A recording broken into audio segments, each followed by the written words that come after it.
Hi, how's it? We're in the following part now. Please go engage your bearings by watching the previous part to figure out what in the world is being spoken here. I was speaking about in the last part how it is that women, if at all they try to take over the position of men in the world, how they end up bringing about the fall of that world, and how those men just, very namby-pambily so just abide by the desires of this woman and cause a whole world to fall, like what happened with Adam. Well, I will give you an example. In this country, like witchcraft is so, not witchcraft, so that too, but female lordship over men is so extreme that men are being made literally like puppets or servants at the bedside of very evil women. Portia Mohau is this woman that repented from witchcraft, from the occult, from Busangoma, right? And she was giving a testimony of one time with this one friend of hers that she was working with in the occult, a fellow witch, basically, that she had to go and rescue from some assignment gone wrong. Go Val province, not province, Val, because so this woman was carrying the Dogoloshi. That would be small little demons, minions, I don't know what you want to call them, blabba. Okay, I don't know what the term for Digoloshi is in English. It's like little tiny zombies, tall, short little demon men that witches in this country use. Like, it's really bad, it's prolific.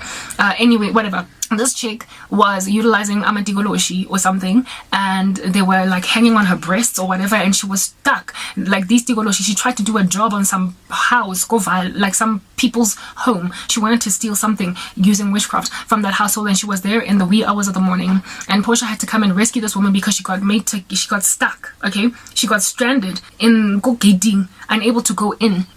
Or something, but the person that called Portia to the rescue, the whole story for me is what is the word that I'm looking for? Look, some of the things that Portia says I don't necessarily proliferate. I agree with some things, others I don't agree with. So her whole testimony in explaining how the spirit realm works, I don't necessarily subscribe to all of it. So that's why I'm not giving you all the details of this particular testimony. However, I just want to highlight to you in this particular rendition of the story just how namby-pamby men are. This woman that was Portia's friend in the darkness had to be rescued from potentially being stoned and mobbed and killed and burnt, torched by the people of the Vowel, because they tend to, when they find witches in the act, burn them. She had to go and rescue her friend from getting burned by doing some ritual to free her from being frozen, because something went wrong with these tikoloshis of his, and it is a thing that went wrong that I don't want to explain because I don't subscribe to her description of it because it's not biblical.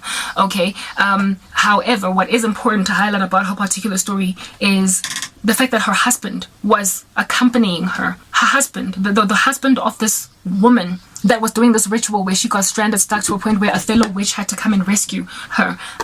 This husband creature, in and of himself, was not into witchcraft, was not a witch. He was not a practicing occult practitioner. Do you understand what I'm saying? This husband, he wasn't practicing, but he was the side kick. Thank you. I think that is the perfect term. Hey, what are you doing? Ish. I don't want her chilling on my bed. I don't. I want her to chill in her own bed. Cran cat, chill in your bed. Somebody's sleeping in my bed, my bed, my bed. Hey. Whoa, I come home early. Get out. Ish, whatever. Let's just leave the cat alone. Okay. The issue here, the thing that just kind of got to me, was the fact that her husband was accompanying his wife to practice deeds of darkness, because he had to be there as a prop man, a sidekick. He had to be there to hold things in position so her whole witchcraft ritual could work. But in and of himself, this husband guy was not a practicing. He just helped the wife along. He was the sidekick. That is the problem with South Africa. Like, men who in themselves are not necessarily involved in very dark, shoddy matters are helping shoddy women, like very evil women, fulfill their thing. You are married to a woman that you know is a prolific Satanist, and you're just like running with it. That is Adam consuming the fruit in the garden with Eve. Just because the lady was like, I just ate, so I think you should eat too. What happened next to the fall of all of mankind? Never mind just the two of them. So, story said sa Portia, with Portia's little rendition of what happened in this particular ecosystem, just is very telling of how the men in this country are with their witchy wives. Yes, men in and of themselves are involved in darkness. My ex-boyfriend was involved in a lot of satanic activity. So too are many other guys that I have dealt with. In and of themselves, they were involved in dark arts. But understand that when they marry women that are Jezebelian in nature, they become even worse. They become little docile servants. They are like, they're props at occult shows, occult like rituals. They become cup holders and bearers, cup bearers, and they become prop holders, and they become like what is this terminology when you are guarding coast? Yeah, they are coast guarders. They check for the popo. They are the getaway vehicle. When they are the ones that are supposed to be running the show, leading. And so when you allow a wicked woman to run the show like that, your manhood will be ripped away from you. It is no wonder they so easily kill. These men are namby-pamby. They are like Ahab. And a man like that, who is married to such a wicked woman, you must understand, he will do nothing. He will stand idly by in the presence of travesties on the ground, like the killing of innocent women and children. Like what it is that chivalrous men do to rescue the day, they will not do it. They will just stand back. You know why? Because their wives are telling them to stand back.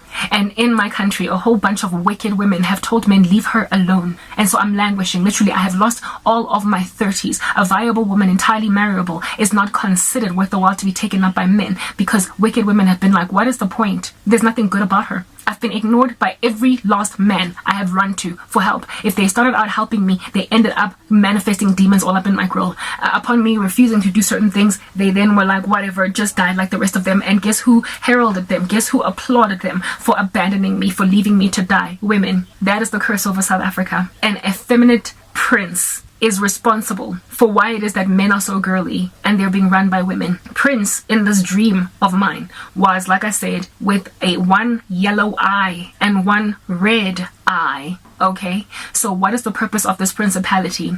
First and foremost, I've already mentioned, it is there to effeminize men, to create butch females that are running society into the ground, that are very extremely wicked.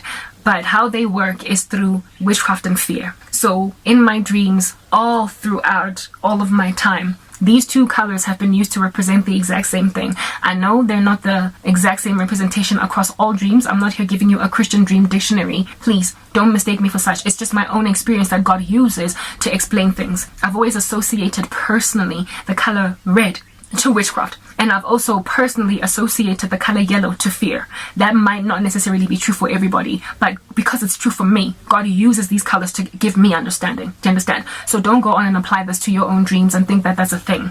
That's the reason why I can easily listen to dreams of people that use these colors in a more neutral sense or a holier sense, like seeing a red sash across the across the breast of the Most High when they see him in dreams and visions. I don't write it off as saying there's witchcraft involved in that dream, because I understand context is different for everybody. The Lord uniquely deals with every Christian insofar as they're able to interpret and explain their experience from their vantage point in a way that can be believable and receivable and alongside confirmable by the scriptures, by the rest of the body of Christ. Then they get to use different symbols to explain different things to different people. Do you understand what I'm saying? So in my particular life, green has always represented just what green is, jealousy.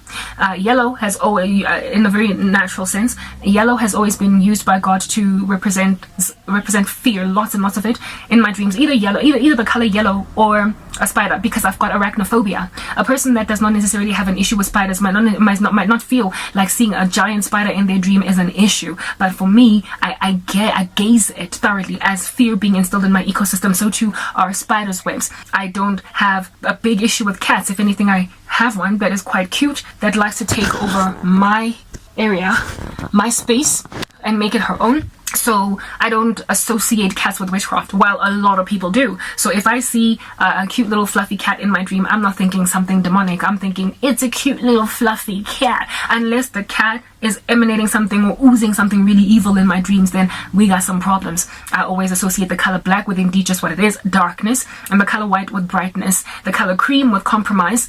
In other words, a mix of white and a little bit of yellowish sighting with yeah, you get my point. That's how God uses colors. The way that I see them in waking life, the way I interpret them, the way I view them, what I connotate them with, whatever it is that is the connotation that I gauge behind a color, God uses them in the exact same capacity in my dreams. When I see pink in my dreams, I see fluffy, cute, beautiful girl. When I see a very muscular man in my dreams, I see a patriarchal figure, because that's just how I've always connotated that kind of image. Or sometimes if it's shrouded in darkness, I see it as indeed just that, a strong man, an entity of sorts that is very hard to bring down. But some demons come out with fasting and prayer, so we pray, we fast, and we bind that strong man. I've actually had a dream of a very strong, chunky, orky man falling to the ground with his with his hands tied in ropes, and that was God showing me you finally brought down a strong man, and a demonic strong man. That's how God uses images in my dreams. The way I understand them in real life is how it is that I interpret them in my waking space. In the dream space. Okay, so the